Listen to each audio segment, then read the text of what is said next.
Jack Smith may have dropped his 2 cases, but he's not in the clear. We knew from the get-go that Jack Smith was operating under the purview of the White House and at the direction of President Biden to go after his political opponent. Julie Kelly has him on Twitter, and we're going to see what kind of trouble he could be in.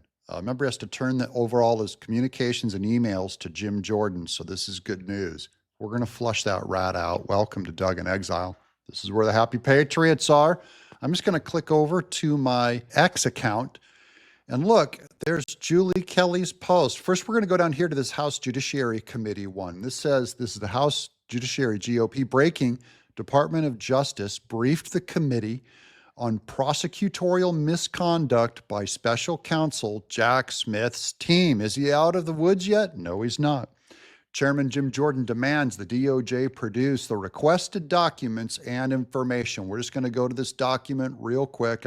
It's tiny lettering, so you're not going to be able to see this. But this says, Dear Mr. Ragsdale, the Committee on the Judiciary is conducting oversight of the Office of Professional Responsibility. That's OPR.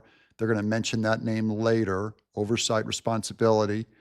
To date, despite several requests, you have refused to provide critical information about OPR's operations that would meaningfully advance the committee's oversight. So they're on a fishing expedition right now, but hold on. Okay, so now this is Julie Kelly on that response. She helps break it down for us. Things are heating up in Congress over prosecutorial misconduct by special counsel Jack Smith and his team. The head of the DOJ, OPR, testified last month and confirmed an internal inquiry into Jay Bratt, the lead prosecutor in the documents case in Florida, for threatening the lawyer representing Waltine Nauta. We call him Walt Nauta, one of Trump's co-defendants in the matter. I believe he was his a personal aide or a security guard. He was Stanley Woodward, who represented Nauta, alleged that Bratt threatened to nuke Woodward's judicial application if he didn't persuade Nauta to flip on Trump and become a cooperating witness.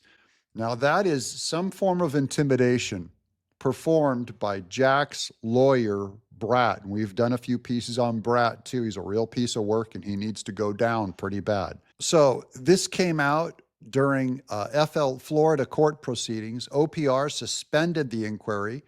However, because Bratt was working on the case, it apparently has resumed now that both cases have been dismissed. But Department of Justice OPR trying to conceal records or findings related to any investigation is so dirty.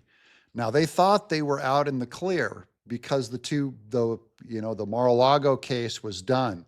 They were going to go into this threat that they made against Woodward, saying, we're not going to give you a judicial appointment if you don't make pressure Nauta to flip against Trump, which he did. He got him to flip against Trump. And he really didn't provide any real information because he was a low-level guy, and it was all pretty much public knowledge, whatever he saw. But now that the Jack Smith document, those cases are done, they're going back into this case and bringing it out to the public. And so there's still some fireworks that could happen. Jack Smith could get busted, and certainly his lawyer, Bratt, who did this pressure, he could get disbarred, he could get in big trouble.